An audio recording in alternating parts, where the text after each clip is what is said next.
Votre cash, vos décisions. Bienvenue au podcast Finance 360 avec Alex Demers. Je vais vous parler des pièges financiers auxquels vous risquez de faire face selon votre valeur nette parce que les erreurs qu'on fait lorsqu'on a juste des dettes, ce ne sont pas nécessairement les mêmes que celles qu'on fait lorsqu'on est rendu avec un portefeuille de 500 000 $. Donc aujourd'hui, je vais vous expliquer les pièges financiers que vous pourriez rencontrer à mesure que votre valeur nette augmente. Mais avant de commencer l'épisode, laissez-moi vous présenter le nouveau commanditaire du podcast, Desjardins Courtage en ligne. Et si investir en bourse devenait simple, accessible et avantageux, avec Desjardins Courtage en ligne, vous avez tout le nécessaire pour passer à l'action. Vous pouvez développer vos connaissances grâce à un programme de formation complet qui inclut près de 200 événements éducatifs à chaque année. Vous pouvez rester branché sur les marchés avec un fil d'actualité rempli de balados, d'articles et de rapports pertinents. Et grâce à des outils d'analyse et à une plateforme performante, vous pouvez prendre des décisions éclairées et négocier sans frais avec $0 de commission sur les transactions sur actions et FNB. Donc avec Desjardins Courtage en ligne, vous investissez de façon autonome, mais vous êtes bien accompagné. Donc allez voir le lien dans la description de l'épisode pour découvrir les avantages ou pour vous ouvrir un compte. Et maintenant, je plonge dans le vif du sujet avec la première étape qui est probablement la plus difficile pour la majorité du monde, c'est-à-dire de passer d'une valeur nette négative à une valeur nette positive. Il faut savoir que votre valeur nette, ça correspond à la valeur de tous vos actifs moins l'ensemble de vos dettes. Donc, vous prenez vos liquidités, vos placements, l'équité que vous avez sur votre maison, puis vous soustrayez le solde de votre carte de crédit, votre prêt automobile, votre hypothèque, et c'est comme ça que vous obtenez votre valeur nette. Il faut comprendre qu'une personne peut gagner un salaire relativement élevé tout en ayant une valeur nette négative. Elle peut posséder une belle voiture, une belle maison avec des beaux meubles, voyager plusieurs fois par année, mais devoir plus d'argent que la valeur totale de tout ce qu'elle possède. Et c'est pour ça que le premier piège consiste à croire que le revenu détermine automatiquement la richesse. Un revenu élevé, oui, ça vous donne une plus grande capacité à accumuler des actifs, mais cette capacité-là, elle peut aussi être utilisée pour financer un niveau de vie plus élevé, puis finalement accumuler davantage de dettes. Si vous êtes endetté, vous recevez votre paye aujourd'hui, mais une partie de cet argent-là appartient déjà à vos créanciers, c'est-à-dire que vous devez payer des intérêts, puis toutes les mensualités avant même de pouvoir commencer à épargner. Et c'est ce qui rend cette étape-là particulièrement difficile parce que vous devez corriger vos habitudes financières tout en absorbant les conséquences de vos anciennes dépenses. Dites-vous qu'une carte de crédit à 22% d'intérêt, ça fonctionne essentiellement comme un placement à rendement composé, mais contre vous. Les intérêts augmentent votre solde, puis vous payez éventuellement des intérêts sur des intérêts. Et c'est pour ça que pour plusieurs personnes, revenir de moins 20 000 à 0, c'est plus difficile que de passer de 0 à une valeur nette de 20 000 $. Par contre, lorsque vous revenez à 0, c'est-à-dire que vous n'avez plus de dette, vous avez déjà fait une grande partie du travail parce que forcément, vous avez réduit vos dépenses, vous avez éliminé vos dettes, vous avez appris à vivre sous vos moyens, vous avez réussi à dégager un surplus et tout ça, ça développe l'habitude de conserver une partie de vos revenus pour investir. Et c'est sûr que de passer d'une valeur nette négative à 0 sur papier, c'est pas super impressionnant. Pourtant, il s'agit souvent du changement le plus important de tout votre parcours financier. Vous passez d'une situation où les intérêts travaillent contre vous à une situation où votre argent peut enfin commencer à travailler pour vous. Mais là, une fois que les dettes sont éliminées et que les premiers placements commencent à s'accumuler, le nouveau piège qui peut apparaître, c'est de vouloir aller trop vite. Lorsqu'une personne possède 10 000, 25 000 ou 50 000 $ en placement, un rendement normal de 9-10% par année, ça peut sembler insuffisant. C'est là que le monde se met à chercher des investissements qui pourraient faire x10, x20, x100 parce que, avec une valeur nette qui est peu élevée, les gens cherchent quelque chose qui changerait leur situation financière du jour au lendemain. C'est justement cette mentalité-là qui peut rendre certaines personnes plus susceptibles de se tourner vers le gambling, la spéculation, les paris sportifs ou les marchés de prédiction. Le point commun de toutes ces affaires-là, c'est la possibilité d'un gain important avec un petit capital de départ. Dites-vous que lorsque vous possédez seulement 10 000 $, un rendement annuel de 10%, ça vous donne 1 000 $ en un an.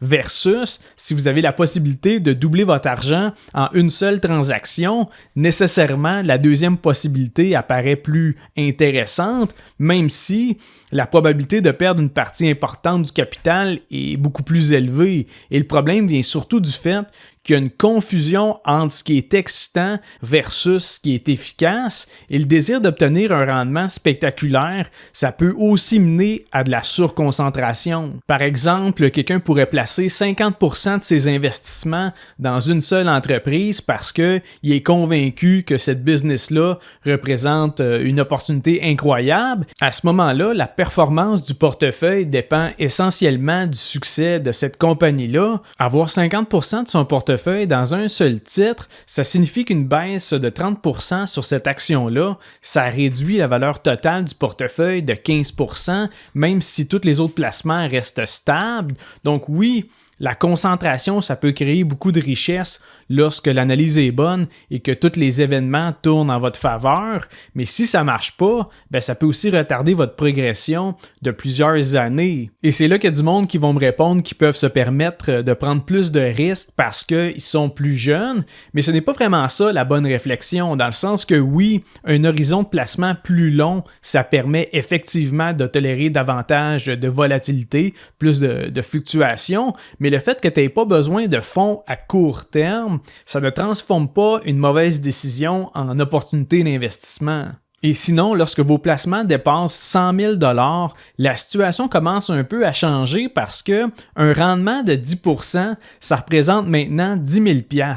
Donc, rendu là, ça se peut que le rendement annuel de votre portefeuille, ça dépasse ce que vous arrivez à cotiser à chaque année. Et c'est là que ça devient intéressant parce que vos placements, ils se mettent à augmenter plus vite que les sommes que vous êtes capable d'ajouter de votre côté. Et cette étape-là, c'est aussi celle où l'impôt peut avoir un impact important sur vos rendements, et c'est ce qui m'amène à vous parler d'un piège qui est assez fréquent et qui consiste en fait à ne pas maximiser les cotisations au compte enregistré dont vous avez accès.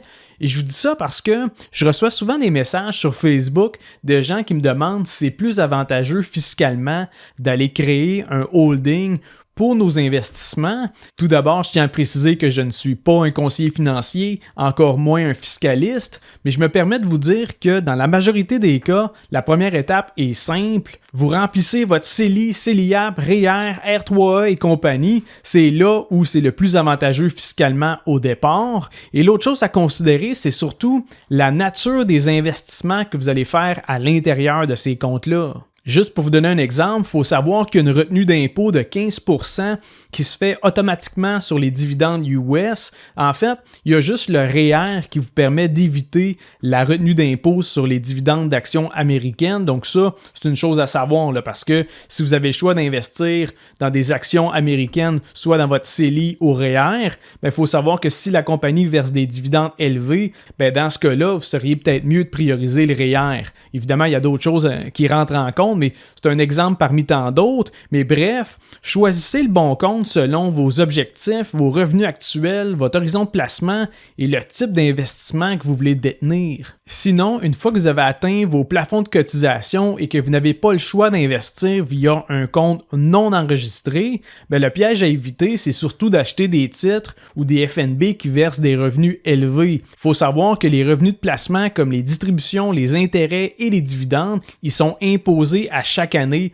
à l'intérieur d'un compte non enregistré. Et finalement, lorsque votre portefeuille dépasse 500 000 $, un changement psychologique peut se produire parce qu'à ce montant-là, chaque petite fluctuation, ça représente une somme d'argent qui est plus considérable. Une baisse de 20% sur un portefeuille de 50 000 $, ça correspond à une baisse de 10 000 $. La même baisse sur un portefeuille de 500 000 $, ça représente une diminution de 100 000 $. Le pourcentage est identique dans les deux cas, mais l'expérience émotionnelle peut être complètement différente. Même si vous avez un demi-million en placement, 100 000 $, ça reste un montant qui est significatif. Pour plusieurs personnes, cette baisse-là, ça peut équivaloir à une année complète de salaire. Et c'est pour ça que, rendu à ce niveau de valeur nette-là, les gens peuvent avoir plus de misère manière à tolérer les corrections boursières. Je donne un exemple. Durant le marché baissier de 2022, mon portefeuille avait perdu 24% en un an. Dites-vous que c'est quasiment le quart de ma valeur nette qui avait disparu en seulement 12 mois. De mon côté, j'ai rien vendu. Au contraire, en 2022, ça a été une des années où j'ai acheté le plus d'actions dans ma vie. Par contre, psychologiquement, c'était pas le moment où j'étais super content d'aller voir le solde de mon compte de courtage à chaque jour. Et le piège qui découle de ça, c'est qu'il y a bien du monde qui vont prendre de mauvaises décisions justement pour éviter de voir du rouge à chaque matin. C'est souvent dans ces périodes-là que les gens vont décider de vendre pour arrêter l'hémorragie, mais finalement, c'était le pire moment pour vendre.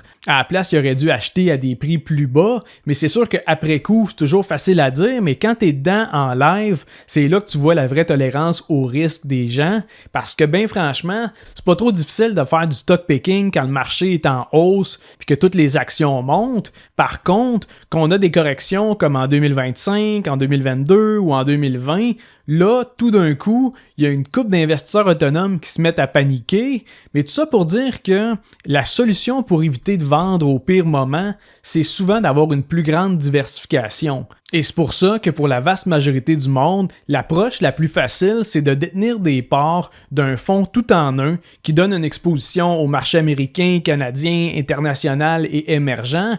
Un FNB indiciel comme ça, c'est pas mal moins volatile que d'avoir un portefeuille de 20 actions qui sont surpondérées dans le secteur de la tech. Donc oui, personnellement, je fais du stock picking, c'est-à-dire que j'achète des actions individuelles. Je préfère choisir des entreprises dans lesquelles je veux devenir actionnaire, dans lesquelles je veux investir pour le long terme, mais je suis conscient que c'est pas une approche qui convient à la majorité du monde. Et pour conclure, je dirais que chaque niveau de valeur nette vient avec ses propres pièges financiers, mais le plus important, c'est de continuer à investir, continuer à améliorer votre situation, mais de prendre aussi le temps de reconnaître le chemin que vous avez fait. La stratégie, c'est pas seulement d'essayer d'accumuler le plus gros montant le plus vite possible. L'idée, c'est que vous soyez capable de maintenir votre stratégie à long terme, autant financièrement que psychologiquement. Et sur ça, je termine l'épisode d'aujourd'hui. J'espère que vous avez apprécié le contenu. Si c'est le cas, laissez une évaluation de 5 étoiles sur Spotify ou abonnez-vous à ma chaîne YouTube